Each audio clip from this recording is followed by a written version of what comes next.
డాబర్ ఆమ్లా ఉసిరి hair oil పునర్వివాహం. Pankaj, పంతులు గారు ఎప్పుడు వస్తారు? అదిగో వచ్చేసారు. రండి రండి పంతులు గారు. నమస్కారం అండి. నమస్కారం పంతులు గారు. శాంతి పూజ కోసం మీరు చెప్పినట్లే అన్ని సామాన్లు తెప్పించాం. ఇప్పుడు ఆర్తి యశ్వంతులు వస్తే ఇక శాంతి పూజ ప్రారంభించొచ్చు. వెళ్ళి పిలవండమ్మా. విధి, మావయ్య వెళ్ళి ఆర్తి యశ్వంతుని పిలువమ్మ, పంతులు గారు వచ్చారు. అలాగే. నువ్వు ఇక్కడే ఉండు విధి, నేను వెళ్ళి పిలుచుకొస్తాను. మొత్తం ఇల్లంతా వెతకండి, ఒక్క అంగుళం కూడా విడిచిపెట్టద్దు. ఆగండి, ఎక్కడికి వెళ్తున్నారు? ఏంటి దారుణం?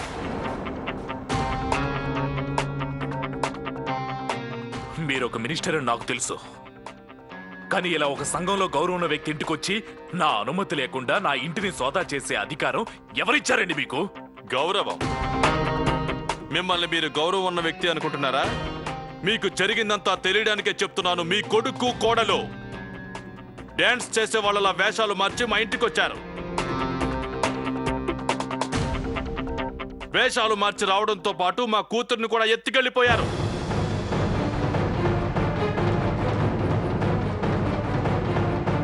ఇలా మా వాళ్ళు ఎప్పుడు చెయ్యరు. ఇది పచ్చబద్ధం. నిజ నిజాలేంటో కాసేపట్లో మీకే తెలుస్తాయి సింధియా గారు.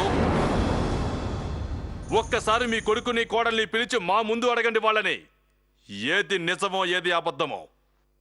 యశ్వంత్, ఆర్తి,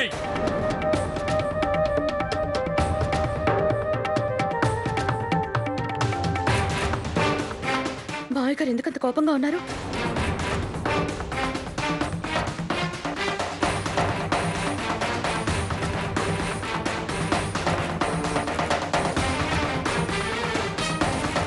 యశ్వంత్ గారు, వాళ్ళు ఇక్కడికి కూడా వచ్చేసారు. Mister and Mrs Tiwari. మీరేం కంగారు పడకండి, నేను ఇప్పుడే వెళ్ళి వారితో మాట్లాడతాను. ఆర్తి గారు, వీళ్ళని జాగ్రత్తగా చూసుకోండి. యశ్వంత్, ఆర్తి, నా కూతుర్ని ఎక్కడ దాచావు? నిజం చెప్పు. నా బిడ్డపై చేయి చేసుకోవడానికి నీకెంత ధైర్యం?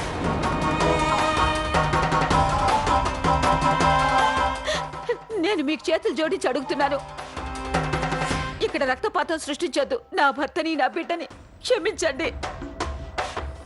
మీరు ఇల్లు వెతకాలనుకుంటే వెళ్ళి వెతుక్కోండి. ఈ ఇంట్లో మా వాళ్ళు తప్ప ఇంకెవరూ లేరు. కానీ దేవాలయం లాంటి ఇంటిని కురుక్షేత్రంగా మార్చకండి. నేను చేతులు జోడించి అడుగుతున్నాను. మా వాళ్ళు ఇక్కడికి వచ్చేసారా?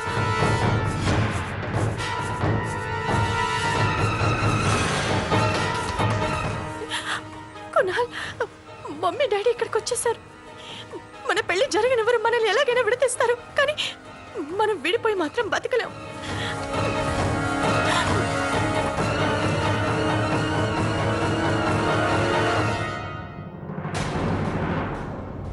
కలిసి ఎలాగో జీవించలేం, కానీ కలిసి చావగలం కదా.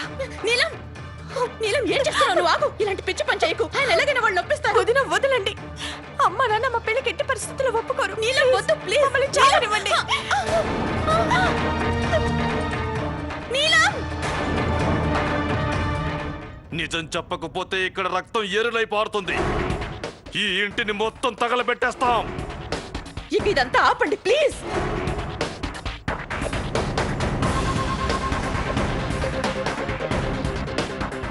మీరు అడుగుతుంది నీలం గురించే కదా? అవును, యశ్వంత్ గారు నేను కలిసి తన్ని ఇక్కడికి తీసుకొచ్చాం.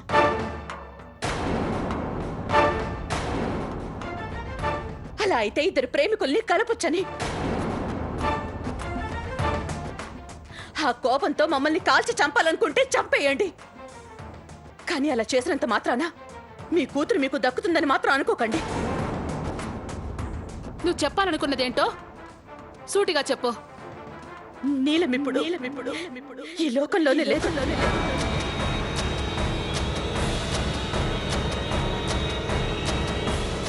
ఆత్మహత్య చేసుకుని శాశ్వతంగా ఈ లోకం నుంచి వెళ్ళిపోయింది. ఏంటి పిచ్చి పిచ్చిగా బాగుతున్నావు?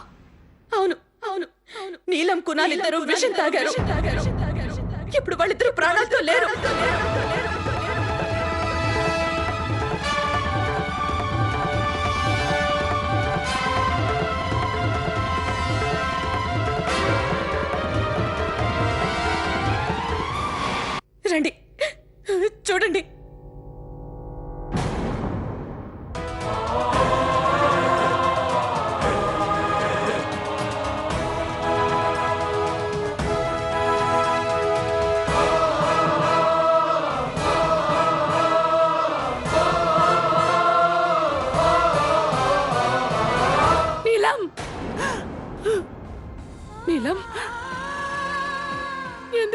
చేసావమ్మా నువ్వు? చావులో కూడా మీ కూతురి చెయ్యి వేరే కాస్ట్ అబ్బాయి చేతిలోనే ఉంది. ఇంకా మీ మనసుకి సంతృప్తిగా లేదంటే గంతేసి మళ్ళీ వాళ్ళని కాల్చండి. కాల్చండి, మళ్ళీ కాల్చండి. నీలం, ఎందుకు ఇలా చేసావు నువ్వు? మేము నీ శత్రువులం కాదు కదమ్మా. నిన్నెంతో అల్లారు ముద్దుగా పెంచాం మేము. ఏ తల్లిదండ్రి అయినా సరే తమ కూతురు పేదింట్లో బాధలు పడుతూ బతకాలని కోరుకోరు. అందుకని మంచి కుటుంబంలోకి, డబ్బున్న ఇంట్లోకి నిన్ను పంపించాలనుకున్నావమ్మా. నువ్వు రాణిలా బతకాలని, మహారాణిలా ఉంటావనుకున్నాం. కానీ ఎందుకు ఇలా చేసావు తల్లి? కొన్ని సంవత్సరాల క్రితం ఒక కొడుకుగా మా నాన్న నిర్ణయానికి కట్టుబడ్డాను. ఈ రోజు కూడా అంతా నా చేతుల మీదగానే జరగాలనుకున్నాను. అప్పుడు నా చెల్లెల్ని పోగొట్టుకున్నాను. ఇప్పుడిలా నా కూతుర్ని పోగొట్టుకున్నాను. నేను ఆ సంఘటన నుంచి గుణపాఠం నేర్చుకోలేదమ్మా. వీలుంటే కర్కసుడైన ఈ తండ్రిని క్షమించమ్మా. తప్పు చేశారు. మీరు గతంలో చేసిన పొరపాటు నుంచి కూడా ఏమీ నేర్చుకోలేదు. భగవంతుడు మనుషుల్ని ఒకేలా సృష్టించాడు. మనుషులందరిలోనూ ప్రవహించే రక్తం ఒకే రంగులో ఉంటుంది. అందరి గుండె చప్పుడు కూడా ఒకేలా ఉంటుంది. మీరు మనుషుల్లో తేడా చూశారు, కానీ చూడండి, వీళ్ళకి మాత్రం ఆ తేడాలేవి కనిపించలేదు. చావులో కూడా ఇద్దరు ఒకటిగానే ఉన్నారు. జాతి, మతం, ధర్మం ఇవేవి జీవితం కన్నా గొప్పవి కావు సార్. ఇక నేను పాతదారులలో వెళ్ళడం మానేయండి. మీలాంటి పెద్దవాళ్ల వల్లే ఎంతో మంది ప్రేమికులు ఈనాటికి తమ ప్రాణాలు త్యాగం చేస్తున్నారు. బతికుండటం కంటే చావటమే మేలని వాళ్ళు భావిస్తున్నారు.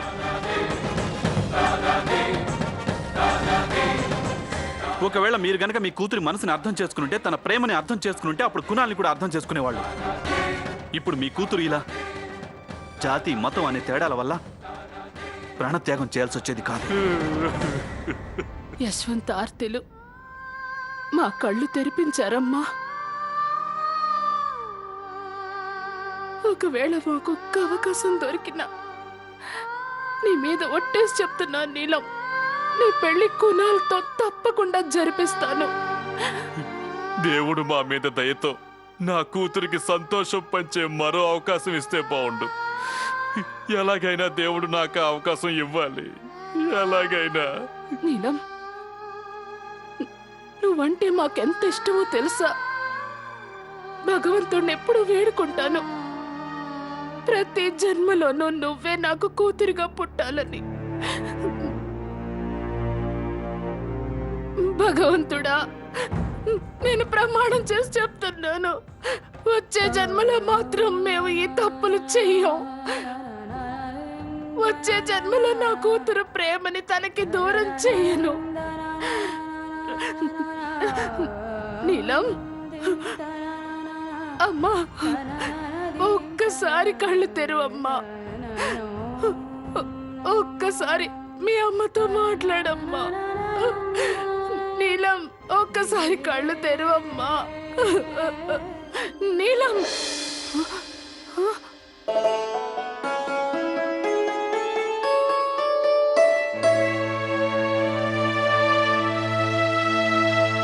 నా బంగారు తల్లి నీలం.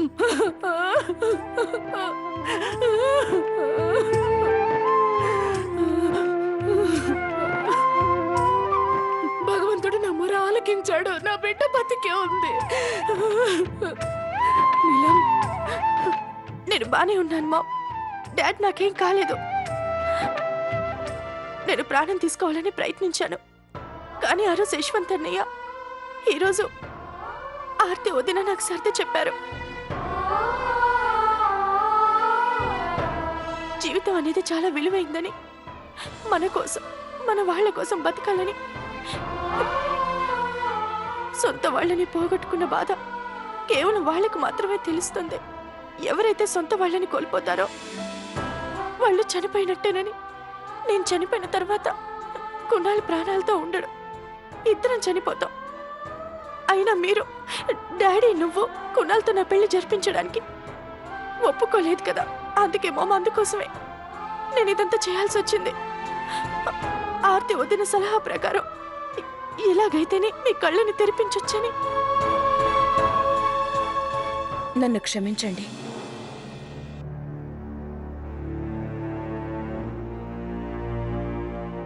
మీ అందరికీ నేను అబద్ధం చెప్పాను.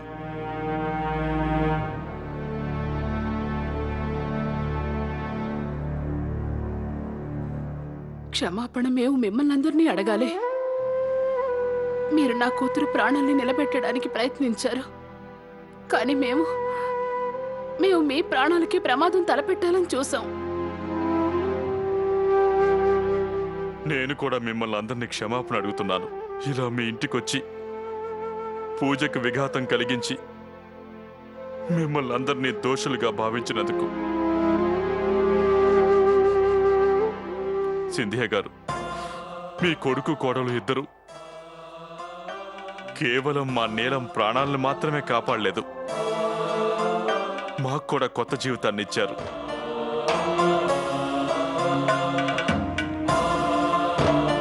జీవితానికి అసలైన అర్థం నేర్పారు. మేము మీకు మాటిస్తున్నాం, నీలం పెళ్ళి కునాల్తోనే జరిపిస్తాం. ఆ పెళ్లికి కావాల్సిన ఏర్పాట్లన్నీ కూడా మీరిద్దరూ దగ్గరుండి చూసుకోవాలి. ఈసారి కేవలం వెడ్డింగ్ ప్లానర్గా మాత్రమే కాదు, మా నీలంకి అన్నయ్య వదినలుగా జరిపించాలి. నేను మిమ్మల్ని ఒక రిక్వెస్ట్ చేస్తున్నాను. యశ్వంత్ బాబు, ఏంటో అడుగు, నీకు ఆ అధికారం ఉంది. నా రిక్వెస్ట్ ఏంటంటే నీలం పెళ్లిలో కన్యాదానం నేనే చేస్తాను. తప్పకుండా నువ్వే చెయ్యి. మీరంతా చాలా అదృష్టవంతులు. అందుకే యశ్వంత్ లాంటి కొడుకు, ఆర్తి లాంటి కోడలు మీకు దొరికారు.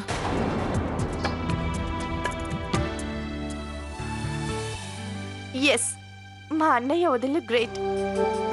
ప్రేమించుకున్న వాళ్ళకి మర్చిపోలేని హెల్ప్ చేశారు. గాయత్రి, కొత్తగా బంధుత్వం కలబోతోంది. నీలం ఈ ఇంటికి కూతురు కాబోతుంది. అలాగే ముగ్గురు అన్నయ్యలకి చెల్లెలవుతుంది. వెళ్ళి అందరికీ మిఠాయి పంచు. అలాగేనండి. లేదు సింధియా గారు, పూజ పూర్తయిపోయిన తర్వాత మనమంతా కూడా ప్రసాదంతో నోళ్లు తీపి చేసుకుందాం.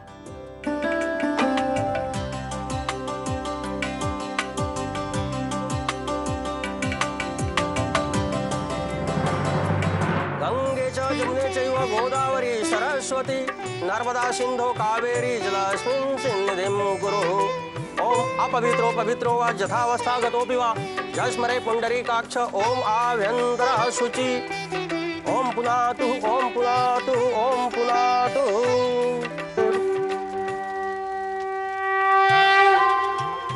అమ్మా, ఈ ప్రసాదాన్ని అందరికీ పంచండి.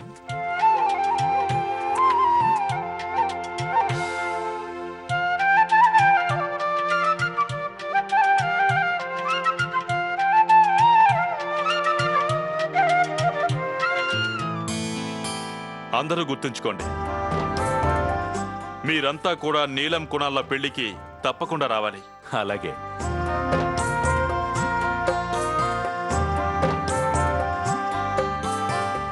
యశ్వంత్ బాబు, ఈ దీపాన్ని నీ భార్యతో పాటు ఆ నీటిలో జంటగా వదిలిపెట్టండి. అప్పుడే మీ ఇంట్లో సుఖ సంతోషాలు వెల్లువిరుస్తాయి.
ఆర్తి గారు, నిజంగా మీలో ఏదో తెలియని మ్యాజిక్ ఉంది. నాకెక్కడో డౌట్గా ఉండేది, ఈ సూసైడ్ ప్లాన్ వర్కౌట్ అవుతుందో లేదోనని. కానీ మొత్తానికి మీరు మ్యాజిక్ చేశారు.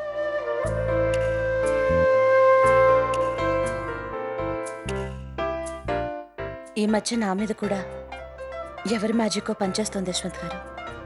మ్యాజిక్కా? ఎవరిది?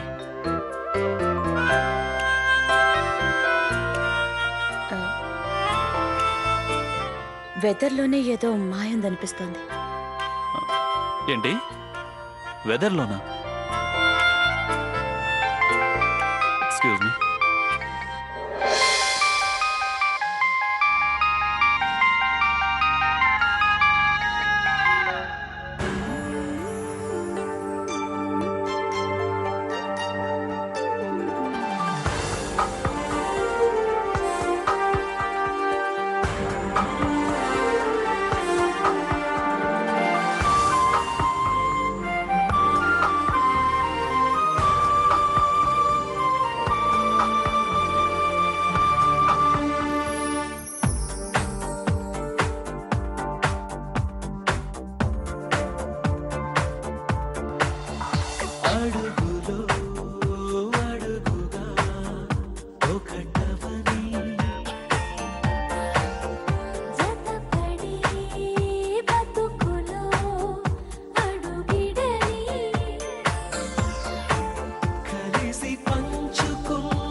నన్ను కాస్తైనా నమ్మి చూడండి యశ్వంత్ గారు.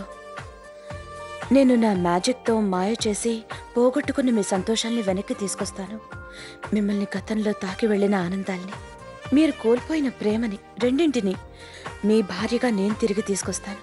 ఆర్తి యశ్వంత్ సింధియాగా. డాబర్ ఆమ్లా ఉసిరి హెయిర్ ఆయిల్ పునర్వివాహం.